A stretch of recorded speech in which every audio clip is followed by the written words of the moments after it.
Good morning, students. Today we will discuss principles of management developed by Fayol. Chapter 2, Business Studies. Remaining part of Chapter 2.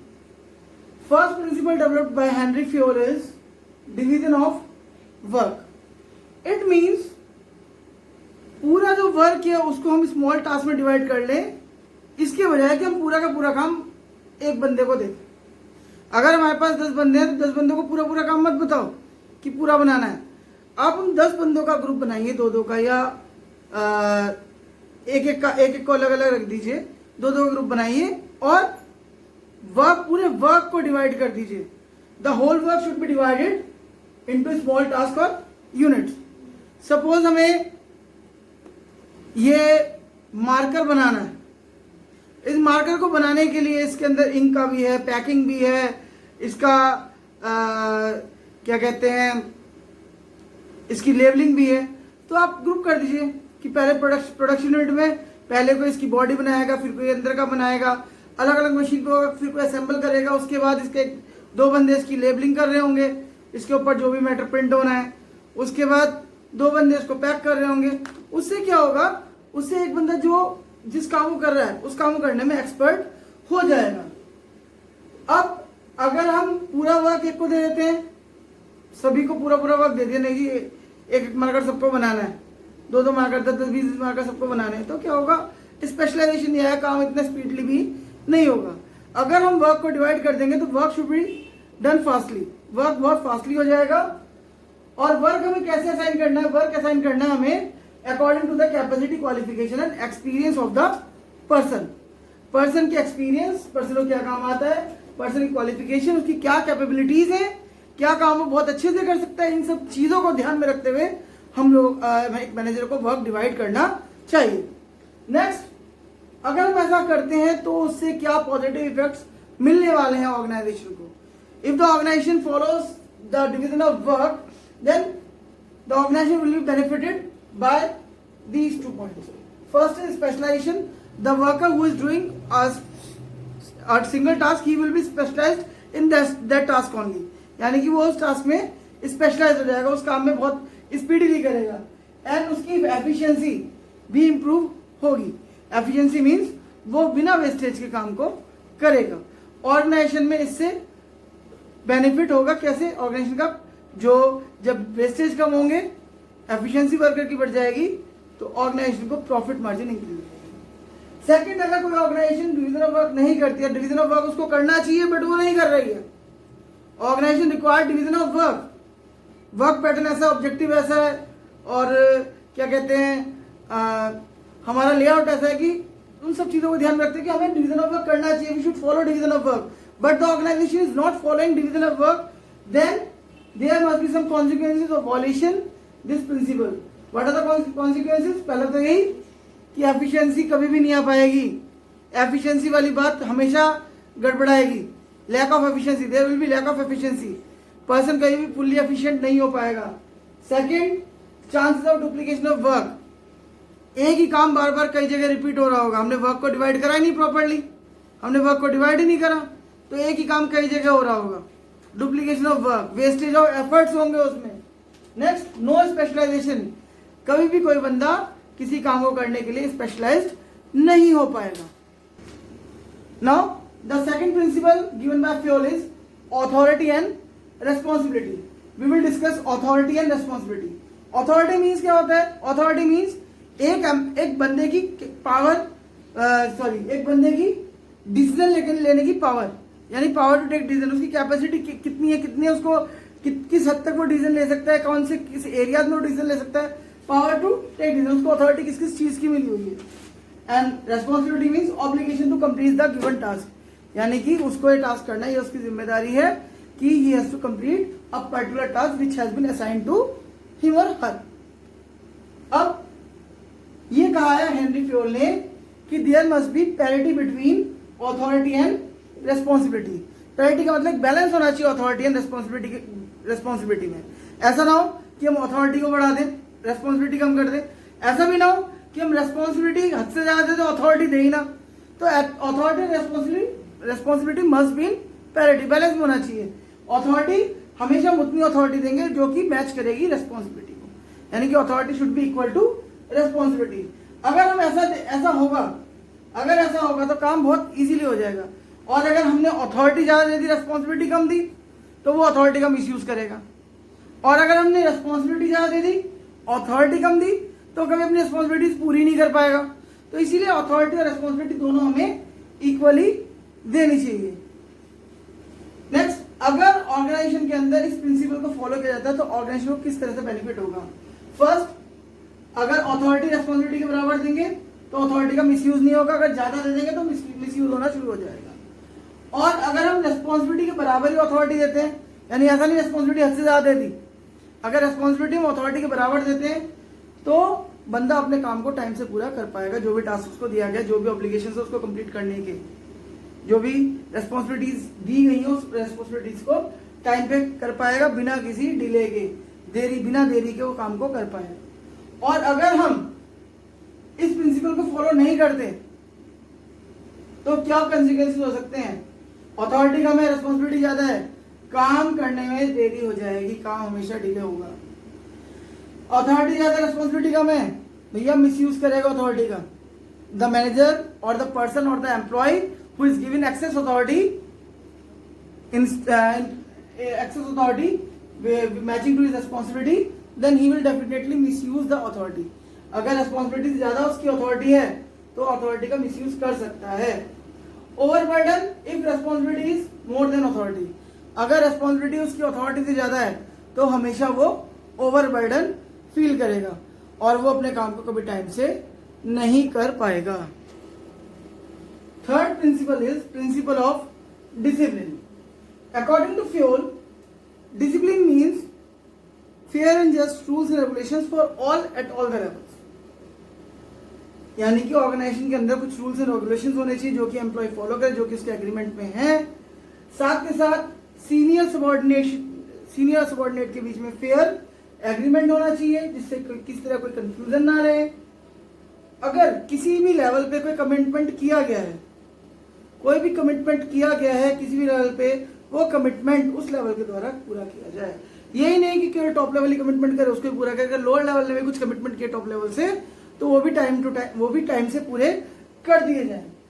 और इस discipline की केवल यही नहीं कि डिसिप्लिन केवल लोअर लेवल पे जरूरत होता है या लोअर लेवल एम्प्लॉयज पे जरूरत होता है, ये डिसिप्लिन हर लेवल पे रिक्वायर्ड होता है, टॉप, मिडल, आइदर लोअर।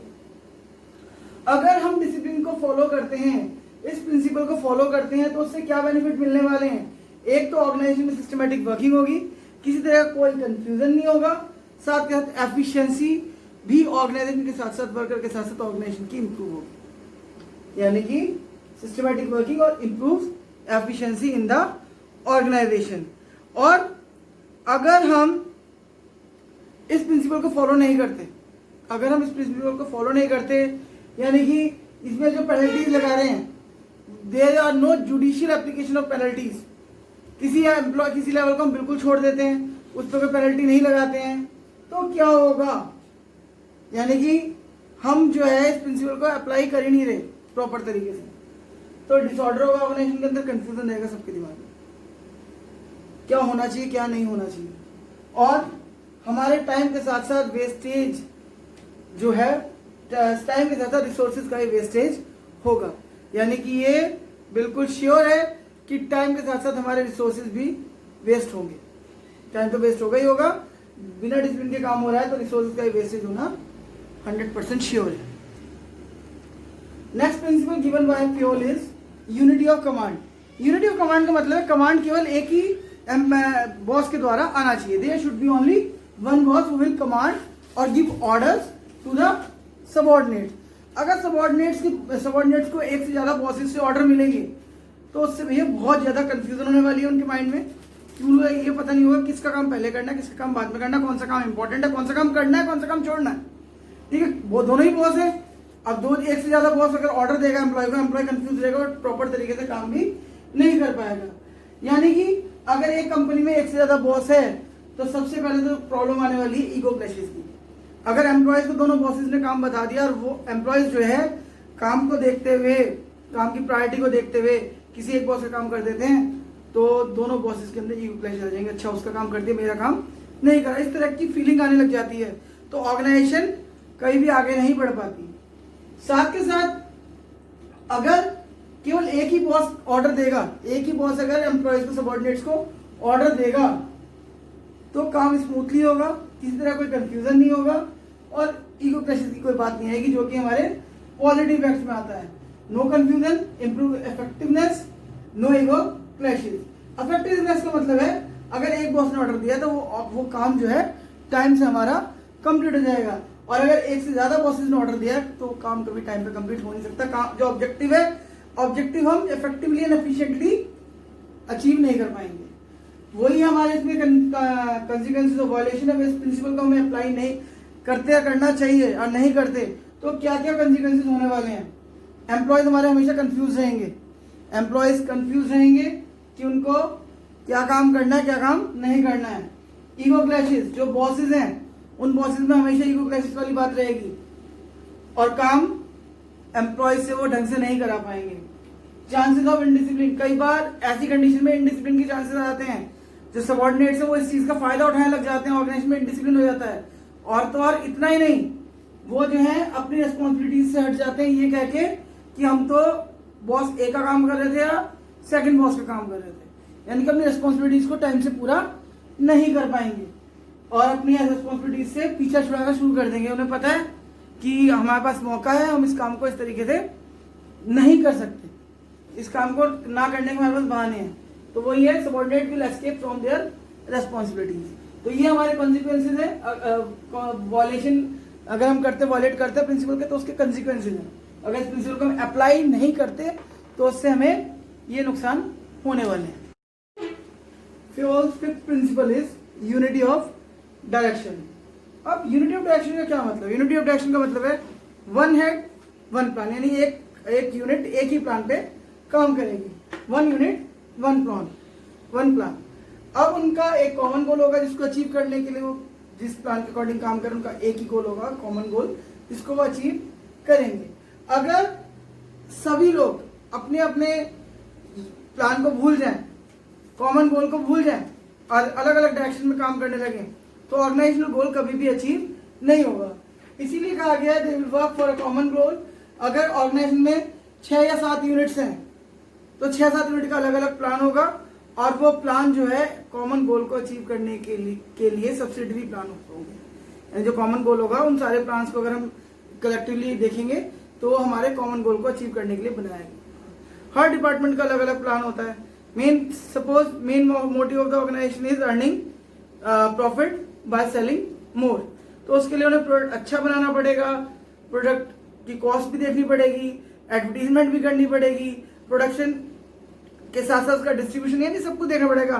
तो यही है, कॉमन गोल को अचीव करने के लिए एक यूनिट एक प्लान पे काम करेगा और वो जो प्लान होंगे वो सारे प्लान आपस में मिलकर कॉमन गोल को अचीव करने में हेल्प करेंगे। अगर हम इस प्रिंसिपल को अप्लाई करते हैं, इस प्रिंसिपल के एप्लीकेशन से ऑर्गेनाइजेशन में अलग अलग लेवल्स पर, अलग अलग डिपार्टमेंट में कोऑर्डिनेशन एस्टेब्लिश होएगा। कोऑर्डिनेशन होगा तो काम जो है, जो कॉमन गोल है, जो अचीवमेंट ऑफ ऑर्गेनाइजेशनल गोल है, वो इजीली हो जाएगा। और अगर हम इस प्रिंसिपल को अप्लाई नहीं करेंगे तो ऑर्गेनाइजेशन वर्क नहीं कर पाएगी, ऑर्गेनाइजेशन का जो मोटिव है वो कभी भी अचीव नहीं होगा। अगर हम इस प्रिंसिपल को अप्लाई करते हैं तो उससे क्या बेनिफिट मिलने वाले हैं? अचीवमेंट ऑफ ऑर्गेनाइजेशन गोल, जो कॉमन गोल है वो हमारा अचीव हो जाएगा, ऑर्गेनाइजेशनल ऑब्जेक्टिव जो है वो अचीव हो जाएगा और एफर्ट्स जो है, सभी एम्प्लॉयज के एफर्ट्स केवल एक ही डायरेक्शन में यूनिफाइड रहेंगी, यूनिटी रहेगी उनके एफर्ट्स में और गोल हमारा बहुत अच्छे से अचीव होगा, इफेक्टिवली एंड एफिशिएंटली। नेक्स्ट, अगर हम इस प्रिंसिपल को वायलेट करते हैं, इस प्रिंसिपल को वायलेट करते हैं तो उसके क्या कॉन्सिक्वेंसेज होने वाले हैं? कभी भी ऑर्गेनाइजेशन के अंदर कोऑर्डिनेशन एस्टेब्लिश नहीं हो पाएगा। कोऑर्डिनेशन जब एस्टेब्लिश नहीं होगा तो ऑर्गेनाइजेशन अच्छे से प्रॉपर्ली वर्क नहीं कर पाएगी। दूसरा, रिसोर्सेज और एफर्ट्स का वेस्टेज हमेशा ही होता रहेगा अगर हमने यूनिटी ऑफ डायरेक्शन को अप्लाई नहीं करा। तो हमारे जो है, अगर सब वर्क अलग अलग डायरेक्शन में वर्क करेंगे तो हमारे एफर्ट्स और रिसोर्सेज दोनों का ही वेस्टेज होगा और जो हमारा कॉमन गोल है उसको अचीव करने में भी डिफिकल्टी होगी। Sixth principle given by Henri Fayol is subordination of individual interest to general interest. इसका मतलब होता है कि हमें प्रायोरिटी देनी है ऑर्गेनाइजेशनल इंटरेस्ट को, जो इंडिविजुअल इंटरेस्ट है उसको हमें प्रायोरिटी नहीं देनी है, ऑर्गेनाइजेशनल इंटरेस्ट को हमें प्रायोरिटी देनी है। ऑब्जेक्टिव ऑर्गेनाइजेशन का हो या इंडिविजुअल का, दोनों सेम डायरेक्शन में जाना चाहिए। अगर ऑर्गेनाइजेशनल गोल या ऑर्गेनाइजेशनल ऑब्जेक्टिव अलग डायरेक्शन में, इंडिविजुअल ऑब्जेक्टिव अलग डायरेक्शन में, तो उस केस में क्या होगा, ऑर्गेनाइजेशन को तो लॉस होगा ही होगा, साथ के साथ लॉन्ग रन में एम्प्लॉय को भी सफर करना पड़ेगा। अगर हम इंडिविजुअल इंटरेस्ट को सेकंड ऑप्शन में रखते हैं, यानी कि पहले ऑर्गेनाइजेशन इंटरेस्ट को रखते हैं और सेकंड ऑप्शन में इंडिविजुअल इंटरेस्ट को रखते हैं, तो इंडिविजुअल इंटरेस्ट जरूर अचीव होगा। क्योंकि अगर हर बंदा हर एम्प्लॉय ये चाहता है that he can earn more salary, वो चाहता है कि उसको ज्यादा सैलरी मिले। अब ज्यादा सैलरी कब मिलेगी, जब ऑर्गेनाइजेशन को बेनिफिट ज्यादा होगा, ऑर्गेनाइजेशन को प्रॉफिट ज्यादा होगा, तभी ज्यादा सैलरी मिलेगी। तो ऑर्गेनाइजेशन का गोल अचीव होगा तो साथ साथ एम्प्लॉय का गोल भी अचीव हो जाएगा। नेक्स्ट, अगर हम इस ऑब्जेक्टिव का यूज करते हैं ऑर्गेनाइजेशन में, तो उसका क्या पॉजिटिव इफेक्ट होने वाला है, जो हमारा ऑर्गेनाइजेशन गोल है वो इजीली अचीव हो जाएगा, टाइमली अचीव हो जाएगा, और एम्प्लॉय के गोल में और ऑर्गेनाइजेशन के गोल में दोनों में ही एक कोऑर्डिनेशन बना रहेगा। एम्प्लॉय को पता पड़ जाएगा कि मेरा गोल तभी अचीव होगा जब ऑर्गेनाइजेशन का गोल अचीव हो जाएगा। और अगर हम इस प्रिंसिपल का अप्लाई नहीं करते तो उससे क्या कंसिक्वेंसेस होने वाले हैं, ऑर्गेनाइजेशन ऑब्जेक्टिव्स कभी भी अचीव नहीं होने वाले, वो हमेशा सेकेंडरी में पॉइंट पे रहेंगे, वो सेकेंडरी ऑप्शन पे रहेंगे। एम्प्लॉय अपना गोल अचीव करने की सोचेंगे, अगर ऐसा होगा तो एम्प्लॉय को भी लॉन्ग रन में सफर करना पड़ेगा। उसको भी शॉर्ट टर्म के लिए बेनिफिट हो सकता है, बट लॉन्ग रन में उसको सफर करना पड़ेगा। Given by fuel is remuneration of person और रेम्यूनरेशन ऑफ एम्प्लॉयज। इसका मतलब है एम्प्लॉयज को हमें फेयर सैलरी एंड वेजेस देनी चाहिए। रेम्यूनरेशन का मतलब ये है wages and salary. The employ should get fair wages and salary so that he can work with motivation, जिससे कि वो मोटिवेशन के साथ काम कर सके।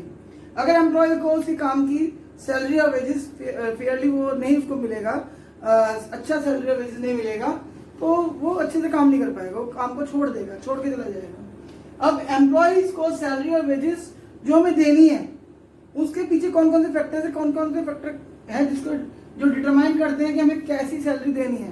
पहला, paying capacity of the firm या paying capacity of the concern, यानी कि ऑर्गेनाइजेशन की पेइंग कैपेसिटी कितनी है उसको देख के देना है। Second, minimum wages act of government ने एम्प्लॉयज के लिए मिनिमम वेजेस एक्ट क्या रखी है, हमें उसको भी ध्यान में रखते हुए एम्प्लॉयज को सैलरी देनी है। Salary and wages paid by our computer, हमारे कंप्यूटर अपने एम्प्लॉयज को कितना सैलरी एंड वेजेस दे रहे हैं।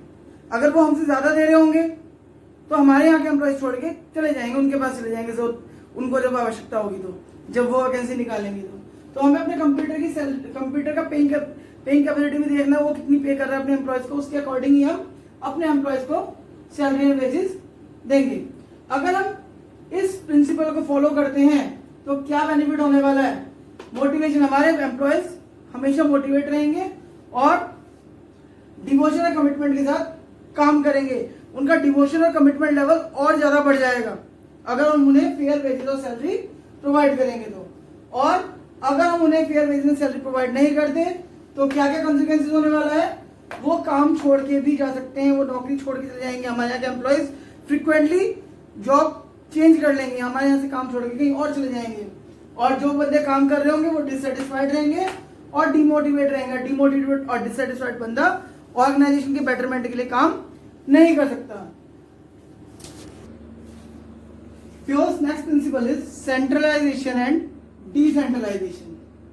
Centralization means power in few hands, power जो है टॉप लेवल के पास ही है, कुछ टॉप लेवल के कुछ जो मैनेजर्स हैं उनके पास है। And decentralization means evenly distribution of power in every level, यानी सभी लेवल पे पावर का डिस्ट्रीब्यूशन कर देना है। फ्यूल ने ऐसा कोई हार्ड एंड फास्ट रूल ही बनाया कि ऑर्गेनाइजेशन में कंप्लीट सेंट्रलाइजेशन होना चाहिए, कंप्लीट डिसेंट्रलाइजेशन होना चाहिए, बट उसने सजेस्ट किया है the organization must follow both centralization and decentralization depending upon the nature of the organization, nature and size of the organization. अब अगर ऑर्गेनाइजेशन छोटी है तो हमें ज्यादा सेंट्रलाइजेशन का यूज करना है और कम डिसेंट्रलाइजेशन का। ऑर्गेनाइजेशन बड़ी है तो हमें कुछ अथॉरिटी तो बिल्कुल सेंट्रलाइज रखनी है और बाकी हमें डिसेंट्रलाइज कर देना है, ताकि हम फास्ट डिसीजन के साथ साथ स्ट्रिक्ट कंट्रोल भी कर सकें। यानी कि सेंट्रलाइजेशन और डिसेंट्रलाइजेशन दोनों का इस्तेमाल करके ऑर्गेनाइजेशन के अंदर काम होना चाहिए। सेंट्रलाइजेशन का मतलब हो गया कि हमारी जो टॉप लेवल है वही डिसीजन ले रही है। डिसेंट्रलाइजेशन का मतलब हो गया डिसीजन लेने का जो अथॉरिटी है वो सभी लेवल में इवनली डिस्ट्रीब्यूट कर दिया। दोनों का यूज करके ऑर्गेनाइजेशन के अंदर काम होना चाहिए। अगर हम इस प्रिंसिपल को अप्लाई करते हैं अपने ऑर्गेनाइजेशन में तो क्या इफेक्ट होने वाला है भैया? सेंट्रलाइजेशन और डिसेंट्रलाइजेशन दोनों का बेनिफिट ऑर्गेनाइजेशन को मिलने वाला है। हर लेवल पे फास्ट डिसीजन होने वाला है और स्ट्रिक्ट कंट्रोल टॉप लेवल के द्वारा रहने वाला है। यानी कि अगर हमने डिसेंट्रलाइजेशन कर दिया तो फास्ट डिसीजन होगा हर लेवल पे, और सेंट्रलाइजेशन जो हमने मेनली सेंट्रलाइजेशन रखा ही है कुछ चीजों के लिए, तो हम इस कंट्रोल भी कर सकते हैं। दोनों का यूज कर रहे हैं। अगर हम इस प्रिंसिपल को वॉयलेट करते हैं, इसको यूज नहीं करते, तो क्या कॉन्सिक्वेंसेस होने वाले हैं? यानी हमने पूरा का पूरा सेंट्रलाइजेशन रख दिया और हमें डिसेंट्रलाइज भी रखना चाहिए था। पूरा हमने सेंट्रलाइजेशन का यूज किया है तो भैया हमें डिसीजन लेने में बहुत ज्यादा देरी हो जाएगी, डिले होगा डिसीजन लेने में। और हमने कंप्लीट डिसेंट्रलाइजेशन कर दिया है, सेंट्रलाइजेशन भी रखना चाहिए था, तो मिसयूज होगा अथॉरिटी का मिसयूज होगा कंप्लीट डिसेंट्रलाइजेशन से। तो इसीलिए हमें सेंट्रलाइजेशन और डिसेंट्रलाइजेशन दोनों का यूज करना चाहिए। Next principle is scalar chain. Scalar chain means एक ऐसी चेन जिसके अंदर लाइन ऑफ अथॉरिटी आती है। यानी कि जो हमारा चेन है सीनियर टू जूनियर या जूनियर टू सीनियर, ये जो चेन है इसके एक जो है ये चेन हम कहते हैं हाईएस्ट टू लोएस्ट लेवल, इसको हम स्केलर चेन बोलते हैं। यानी कि जहां से हमें इंफॉर्मेशन को पास आउट करना है, जो इन्फॉर्मेशन ऊपर से फ्लो होकर आ रही है हमें सभी लेवल पे होके आ रही है, तो दैट इज स्केलर चेन। अब स्केलर चेन का हम यूज इसलिए करते हैं ताकि हमारा जो इन्फॉर्मेशन है वो हर लेवल पे होता हुआ चला जाए कि कोई भी लेवल ना छूटे और कहीं भी कम्युनिकेशन गैप ना रहे। बट अगर ऑर्गेनाइजेशन में इमरजेंसी है, इन केस ऑफ इमरजेंसी हमें ऑप्शन दिया है फ्योल ने, गैंग प्लैंक बना सकते हैं। उसमें क्या है, ये एक लेवल है, ये एक डिपार्टमेंट है, ये एक डिपार्टमेंट में, और इन डिपार्टमेंट में अलग अलग लेवल्स ABCD LMN। ये जो B और L सेम लेवल पे हैं, C और M सेम लेवल पे हैं, D और N सेम लेवल पे हैं। ऑर्गेनाइजेशन के अंदर बहुत ज्यादा इमरजेंसी है, हमें जो है ये बात इस डिपार्टमेंट से दूसरी डिपार्टमेंट में पहुंचानी है, तो हम इमरजेंसी के केस में दो जो सेम लेवल पे एम्प्लॉइज हैं वो आपस में कम्युनिकेट कर सकते हैं गैंग प्लैंक बना के। जब ये दोनों आपस में कम्युनिकेट करेंगे तो उसको हम बोलेंगे गैंग प्लैंक, और गैंग प्लैंक बना के दो सेम लेवल के एम्प्लॉइज कम्युनिकेट कर सकते ताकि फास्ट कम्युनिकेशन हो सके। अगर हम स्केलर चेन को फॉलो करते हैं तो उससे बेनिफिट हमें क्या मिलता है, जो हमारी इंफॉर्मेशन है वो सिस्टमेटिकली फ्लो होती है और कोई भी कम्युनिकेशन गैप नहीं रह जाता ऑर्गेनाइजेशन के अंदर। और अगर हम स्केलर चेन को फॉलो नहीं करते तो इससे क्या कॉन्सिक्वेंसेस होने वाले हैं? पहला तो हमें यही नहीं पता पड़ेगा कौन सीनियर है कौन जूनियर है, अथॉरिटी रेस्पॉन्सिबिलिटी रिलेशनशिप का नहीं पता पड़ेगा, हमें कमांड किससे लेना है या ऑर्डर किसको देने हैं। दूसरा, ऑर्गेनाइजेशन में कम्युनिकेशन गैप बना रहेगा, इंफॉर्मेशन हर लेवल तक नहीं पहुंच पाएगी। Here fuel next principle is principle of order. Here order doesn't mean to give command or order to any employee. यहाँ पे ऑर्डर का मतलब ये नहीं कि हमें कमांड देना है किसी को ऑर्डर देना है कि तुम ये काम करो वो काम करो, नो, ये मतलब नहीं होता। ऑर्डर से बच्चे इसको ऑर्डर समझ के लिखाते हैं बोर्ड में, वो गलत हो जाता है। Here order means orderly arrangement of man and material. Man और मटेरियल का एक फिक्स प्लेस होना चाहिए। अगर मटेरियल है, मटेरियल भी हमारा ऑर्डरली अरेंज होना चाहिए। या फिर ऑर्गेनाइजेशन में डिफरेंट एम्प्लॉयज होते हैं, उनकी डिफरेंट पोस्ट होती हैं, टॉप लेवल में होते हैं, कुछ मिडिल लेवल में, कुछ लोअर लेवल में, सबकी एक फिक्स प्लेस होना चाहिए ताकि अगर हमें किसी भी काम है तो उन्हें ढूंढने में ज़्यादा टाइम ना लगे। अब जैसे स्कूल में प्रिंसिपल्स ऑफिस होता है, लाइब्रेरी होती है, अकाउंट्स डिपार्टमेंट होता है, ठीक है, स्टोर्स होते हैं, लेबोरेटरीज होती है, कंप्यूटर लैब होता है, यानी कि हर चीज़ की एक फिक्स जगह होनी चाहिए ताकि हमें अगर किसी भी चीज़ से किसी भी मटेरियल का यूज़ करने या किसी आदमी से हमें कुछ काम है तो उनको ढूंढने में टाइम ना लगे।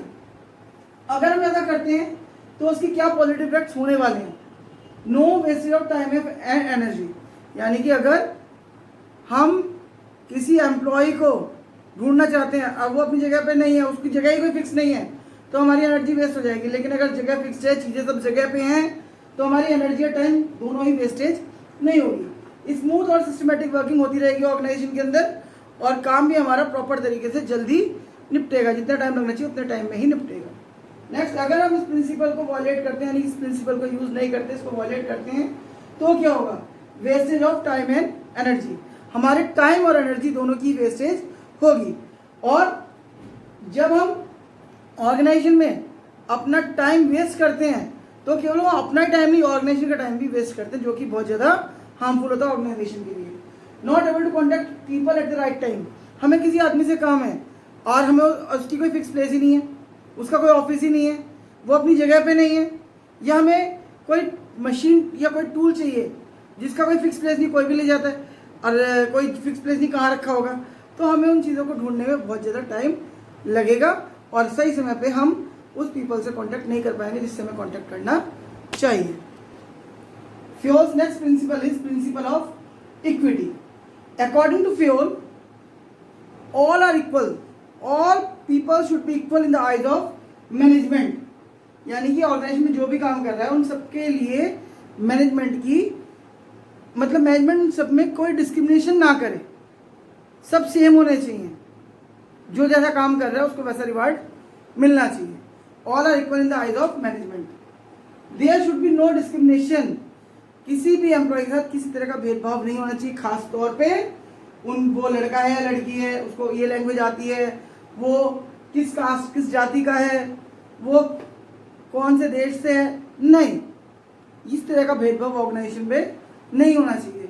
अगर ऐसा होता है तो भैया एम्प्लॉय डिससेटिस्फाइड रहते हैं, काम छोड़ के चले जाते हैं, और अगर ऐसा नहीं होता है तो एम्प्लॉय खुशी खुशी काम करते हैं और एम्प्लॉय को लगता है कि भैया ये ऑर्गेनाइजेशन बहुत अच्छा है, ये सभी के लिए समान है, जो जैसा काम कर रहा है उसको वैसा रिवार्ड मिलता है।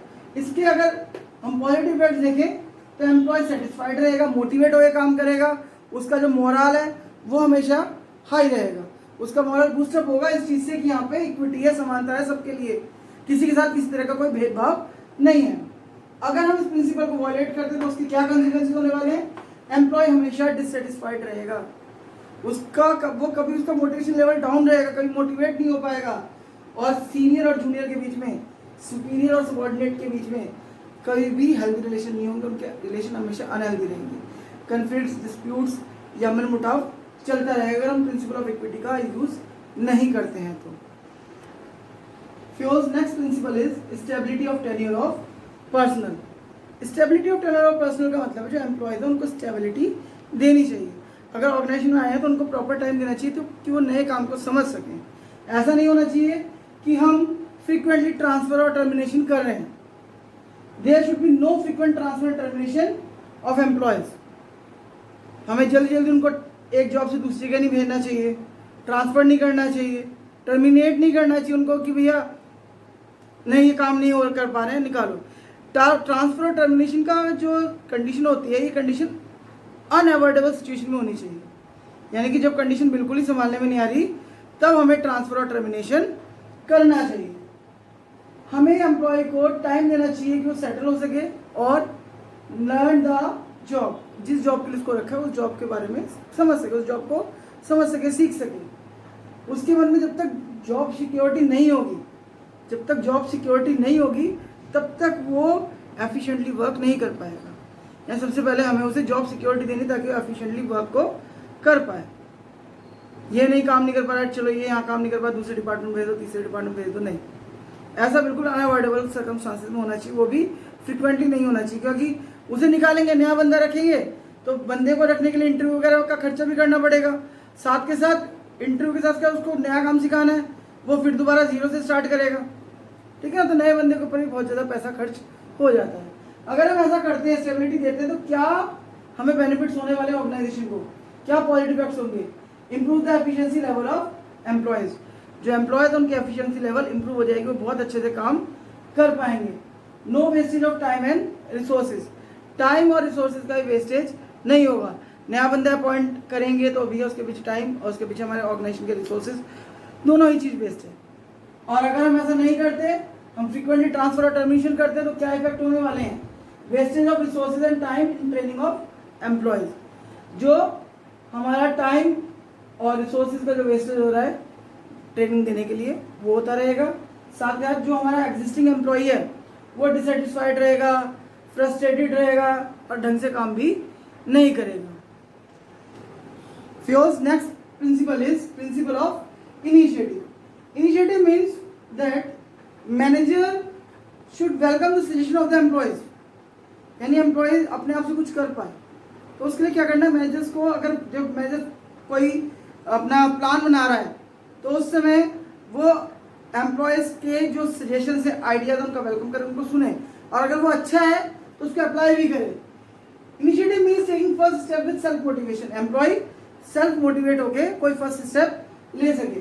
एम्प्लॉयज को अपॉर्चुनिटी देनी चाहिए हर ऑर्गेनाइजेशन को। मैनेजर्स अपने एम्प्लॉयज को अपॉर्चुनिटी दे कि वो कुछ इनिशिएटिव ले सके। ऐसा करने से कई बार बहुत अच्छे सजेशन मिल जाते हैं मैनेजर्स को और ऑर्गेनाइजिंग के लिए बहुत अच्छे होते हैं, और जो एम्प्लॉयज जो सजेशन दे रहे हैं वो फ्यूचर के लिए हमारे बहुत अच्छे रिसोर्स तैयार होते हैं, हमारे कंपनी के एसेट्स तैयार हो रहे होते हैं, उनका डेवलपमेंट होता है, जो डेवलपमेंट ऑर्गेनाइजेशन के हित में होता है। इस प्रिंसिपल के पॉजिटिव इफेक्ट्स क्या है, जब हम एम्प्लॉय से सजेशन लेंगे उनको लगेगा भैया ये तो हमसे पूछते हैं, ये हमारे अपने हैं, ये हमें अपना मानते हैं, बिलोंगिंगनेस, अपनेपन की फीलिंग आएगी। Employees achieve the target on time, क्योंकि हमने उनसे पूछ के ही उनके सजेशन से ही प्लान बनाया तो वो टारगेट भी टाइम पे कंप्लीट करेंगे। और अगर हम प्रिंसिपल ऑफ इनिशिएटिव को वॉयलेट करते तो उससे क्या कंसिक्वेंसेस होने वाली हैं, डीमोटिवेशन है एम्प्लॉयज। एम्प्लॉयज को पता है कितने सेशन दे लो, हमारा सेशन मानेगा तो कोई है नहीं, सुनेगा तो कोई है नहीं, इनको अपनी चलानी है, तो वो डीमोटिवेट रहेगा। Next employees will not work to the best of their ability. Employees कभी भी अपनी फुल एफिशिएंसी के साथ काम नहीं कर पाएंगे। उनको अगर बहुत अच्छे से भी काम करना आता होगा तो काम को अपनी फुल एफर्ट्स के साथ नहीं कर पाएंगे। उनकी पूरी अच्छी एबिलिटी, मतलब with the best of their ability, यानी बेस्ट पॉसिबल वे में जितना अच्छे से अच्छा वो कर सकते हैं, वो उस काम को उतना अच्छे से नहीं कर पाएंगे। Fio's last principle is Asperity Corps. Asperity Corps means manager must promote team spirit, unity and harmony in the organization. Unity, harmony, team spirit, ये तीनों ही बहुत ज़्यादा ज़रूरी है। अगर ऑर्गेनाइजेशन एक कंबाइंड गोल को अचीव करना चाहता है, ऑर्गेनाइजेशन अपने गोल को अचीव करना चाहता है, आइसोलेशन में रह कोई काम नहीं होता, सभी को पता है। अगर हमारी एक पूरी टीम है और हम टीम का गोल अचीव करना चाहते हैं तो हमें टीम स्पिरिट और यूनिटी लेके आनी पड़ेगी ऑर्गेनाइजेशन के अंदर। Manager must replace I with we, I को वी से रिप्लेस करना चाहिए मैनेजर्स को, तभी टीम स्पिरिट की फीलिंग आएगी। जब टीम स्पिरिट की फीलिंग आएगी तो जो हमारा ऑर्गेनाइजेशन का गोल है, जो ग्रुप गोल है, वो बहुत इजीली अचीव हो जाएगा। और जो हमारा टारगेट, जिसको हम गोल बोलते हैं, जो टारगेट है वो एफिशिएंटली भी अचीव होगा, इफेक्टिवली के साथ साथ एफिशिएंटली भी अचीव होगा। ऐसा करने से इसके क्या पॉजिटिव इफेक्ट्स होंगे एस्पेक्टिव ऑफ के, डेवलप टीम स्पिरिट डेवलप होगी एम्प्लॉयज में और ग्रुप गोल इजीली अचीव हो जाएगा। और अगर हम इस प्रिंसिपल को वॉयलेट करते हैं तो क्या कंसिक्वेंसेस होने वाले हैं, जो टीम गोल है may not be achieve. Team goal हो भी सकता है, अचीव नहीं हो सकता। कई बार बिना टीम स्पिरिट के तुक्के टीम गोल अचीव हो जाता है, उन्हें पता नहीं होता कि वो टीम स्पिरिट के साथ काम कर रहे हैं, बट आइसोलेशन में रह के भी उन्होंने अपना ऐसा कुछ काम कर दिया कि टीम स्पिरिट अचीव हो गया। लेकिन मोस्ट ऑफ द केस में टीम गोल में not be achieve, team goal achieve नहीं होगा इसके एब्सेंस में, और हमेशा टीम स्पिरिट की एब्सेंस रहेगी। जब टीम स्पिरिट नहीं होगा, सबको पता है कि यहाँ पे तो हर आदमी केवल इंडिविजुअलिज्म पे ही वो जोर डाल रहा है, यानी कि ये केवल फोकस करें इंडिविजुअलिज्म पे, तो उस कंडीशन में क्या होगा, और दूसरे ऑर्गेनाइजेशन के लोग इस चीज़ का फायदा उठाएंगे और कहीं ना कहीं ऑर्गेनाइजेशन को नुकसान होगा। Here all 14 principles are discussed in this video. In next video we will discuss Taylor's principle. Thank you, have a nice day.